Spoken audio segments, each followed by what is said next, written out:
there to share the wealth in that regard. Boston was pushed down. 7 to shoot. Boston methodical. On her take. After they had fallen behind by 6 in the quarter, then Sydney Colson, as Aliyah Boston has an extended conversation with the officials, and then is gonna get over to Angel Gray. Angel? Aliyah Boston was clearly irritated as he left the court. The Fever had recovered from a 17-point deficit without Caitlin Clark, Sydney Colson, and Ari McDonald, thanks to 24 points from Kelsey Mitchell, who was running the offense out of position. The game was still in their possession. Then it slipped away on a last possession. A dubious shot selection, no timeout, and contentious late calls that the coach would later openly criticize. After the game, we'll disclose Aliyah's remarks. Brief, direct, and to the point of why this hurts. You must first comprehend how they arrived. Tell us what you think of this difficult loss in the comments section below. Come on. 7-0 Indiana run. They're within 2 and a foul. This time, Peckers does get the call. I thought this might have been an offensive foul. Howard for the finish. Indiana's considering challenging this call, but they will not, as Peckers gets free. To manage an offense, this wasn't hypothetical when Indiana's whole point guard depth chart vanishes in an instant. They were experiencing it firsthand. In a vicious sequence during the Phoenix game a few days prior to the Dallas game, A.R. McDonald shattered a bone in her right foot and Sydney Colson tore her left ACL. Both injuries were season-ending. The Fever lost 2 floor generals in a single night, who were in charge of setting the pace, managing assets, and maintaining order in the offensive. For the first time this season, Indiana was without their top 3 point guards, regular ball handlers, someone to sprint to, and someone to take. What's the reaction been from you guys, the players, the coaches, to losing Sid and Ari? Yeah, I mean, first and foremost, just brokenhearted for them. They're 2 really good people that you hate to see this happen to. They've been an integral part of what we've been doing, and so hate it for them. Unfortunately, it's part of the deal, and we've got to roll with it. And we've got players in that locker room who believe in one another, players in that locker room who are as competitive as all get out.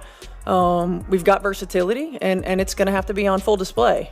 So I think now it's about playing to honor them, right, and playing for them. The impact was instantaneous.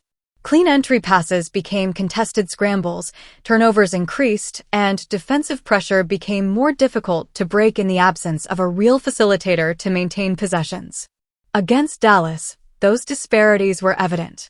The Wings turned 17 turnovers into 27 points. That means that more than 25% of Dallas's scoring was generated by Indiana errors before the Fever even had a chance to enter their half-court looks. Every pass was riskier. Every possession required more effort, and the already slim margin for error vanished. It's never fun to lose. I thought we got a pretty good look out of it. But again, I think, we shouldn't have been in that position to begin with. The 17 turnovers got us there. We shouldn't have even been there. But I thought, Kelsey got a look at it. It's unfortunate, but yeah, on to the next. In an emergency, the front management signed veteran Odyssey Sims to a hardship contract in order to even field a functional rotation. She had just 1 day to get acquainted with the playbook and establish chemistry when she arrived. She played 13 minutes in her debut against Dallas, finished scoreless with 2 assists and 1 turnover, and mostly tried to read where her teammates wanted the ball instead of playing with instinct. I'm just excited. I know that Indiana is a great organization, and just to be a part of it and just to be here with the great players that I'm going to be playing with, this is a great opportunity. I'm just happy to be here. What's the most important thing for you in a situation like this to just get acclimated, just to kind of get your feet under you and feel your way around the new spot here? It's not my first time just coming to a new team and coming in and just being me. The biggest thing is just doing what I do best. Playing defense, playing hard, doing whatever the team needs. Obviously, I know they've been down with the injuries. Prayers up for Sid and Ari. Love them both.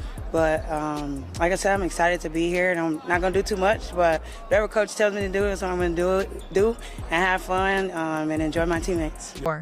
As a result, Indiana had just one practical choice for handling the ball on almost every trip. Move Kelsey Mitchell into the lead guard position and out of her usual scoring path. She wasn't able to be eased into it by the coaching staff. She was the target of every inbound pass, every set, and the relentless defensive focus. It was more than a simple X's and O's change. It altered her game's physical requirements.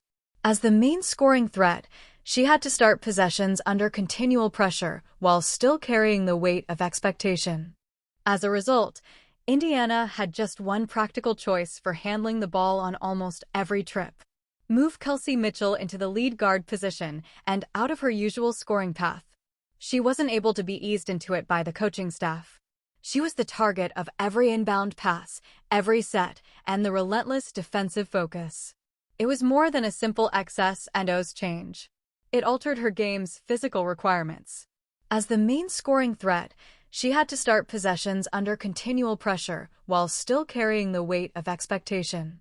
Kelsey obviously can play make, as she showed in the last game, but it's not like her most natural way of playing, I would say.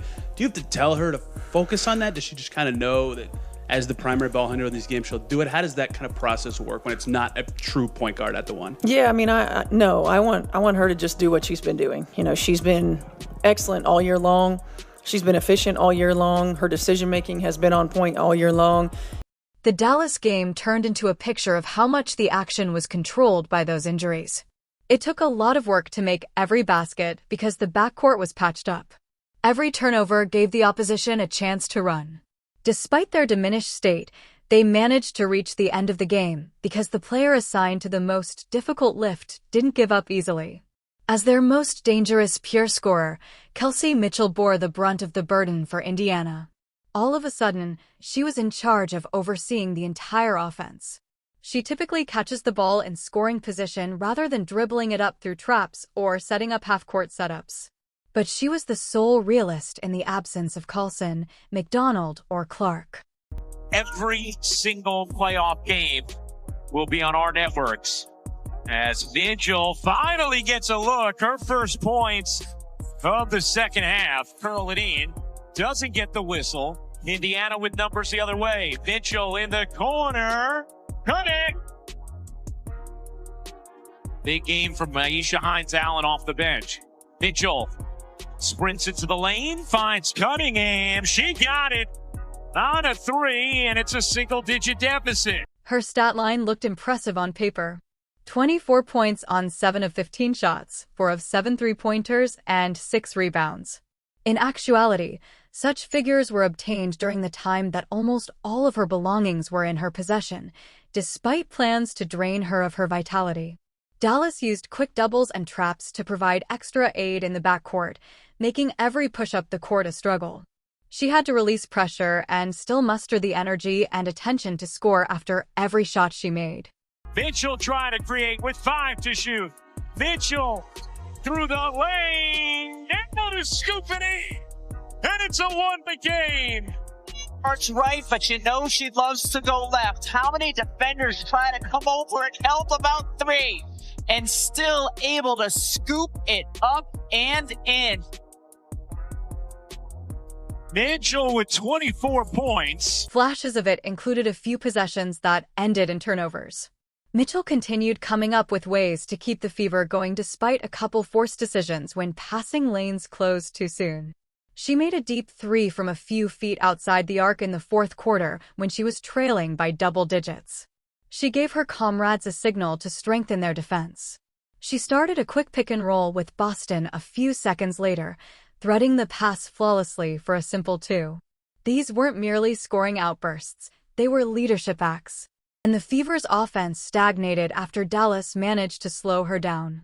However, it speaks something about her resilience that she still had a chance to win. Nevertheless, Mitchell's performance in such circumstances was as near to reaching her full potential as possible. Despite foul trouble and official displeasure, she was the team's outspoken leader, engine, and clutch shooter, keeping teammates motivated. Her stat line serves as the headline for her opponents. Mitchell trying to create with 5 to shoot. Mitchell through the lane, able to scoop it in, and it's a 1-point game. Indiana ball, down 1.7 to go. Cunningham has to get it in. Mitchell in the corner, can hit, and Dallas hangs on. 81-80 the final as the Wings win a thriller in Indy. Even though she was carrying the most weight, she wasn't fighting by herself. Other players took on more significant roles, making defensive plays, pounding the boards, and making crucial shots that gave Indiana a chance. In these kinds of games, it's easy to determine whose influence extends beyond the box score. The role players stood up to Dallas and prevented the deficit from becoming a death sentence. With 2 triples that put the audience back in it and 14 points on 5 of 10 shots, Sophie Cunningham was unrelenting. She made every play with her signature edge, jawing after contact, diving for loose balls, and displaying the same ferocity her coach had complimented after the game. She later expressed regret. She was producing. The tone for the comeback was established by that spirit of competition. Although Chloe Bibby's participation was minimal in terms of time, it had a significant impact. 11 points in 12 minutes, making all 3 of her long-range attempts. The Wings were forced into a timeout they didn't want to spend after one of those. A dagger during a Dallas surge moved the advantage, approaching double figures in the fourth. It allowed Indiana to get more sleep just as they were starting their run. So I wanted us to outlet and attack in transition. When it got to the point where we didn't attack and we just started dribbling sideways, I probably should have used it at the 3-second mark instead of a little bit later. I thought Kels might have had a baseline drive, that she ended up coming back to the middle. And so I didn't like that. But I did want us to push in transition with a low clock and, limited opportunity. Natasha Howard was the anchor in the paint. She erased would-be layups and ended Dallas possessions before they could score scores on a second opportunity with a double-double of 12 points, 12 rebounds, and 3 blocks. Her presence gave Indiana the consistency they needed to eat away at the lead and force the Wings to work harder for everything inside. On almost every possession, Aliyah Boston had to battle through a lot of pressure. Nevertheless, when the jumpers weren't dropping, she scored 14 points and gave the Fever important trips inside. Her readiness to fight in the post prevented Dallas from scoring more points early in the second half and gave the offense balance in the absence of the perimeter shot.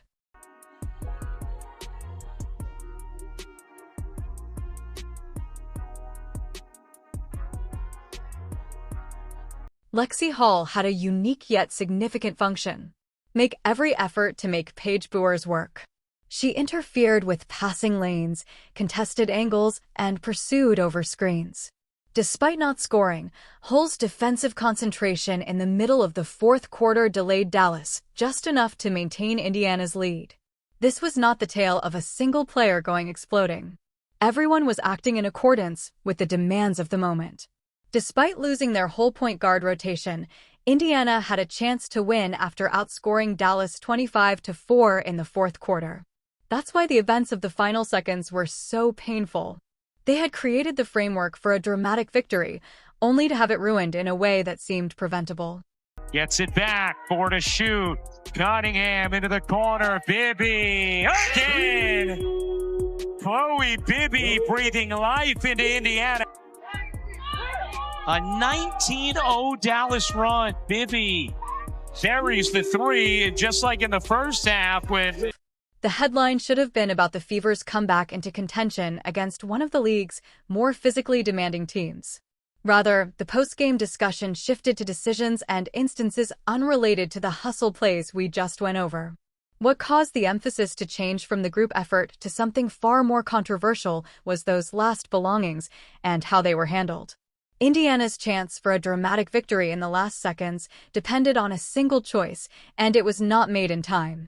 The Fever recovered a defensive rebound with roughly 11.7 seconds remaining, although they were behind by. Dallas rebounded after a disputed jumper in transition missed. With only 1.7 seconds remaining, Stephanie White halted play, much too late to create anything significant. I probably should have used it at the 3-second mark, she later said. An uncommon instance of a coach publicly admitting to making a tactical error at a crucial juncture. That momentary hesitancy was the kind of detail that may determine the course of a season. I probably should have used it at the 3-second mark, she later said. An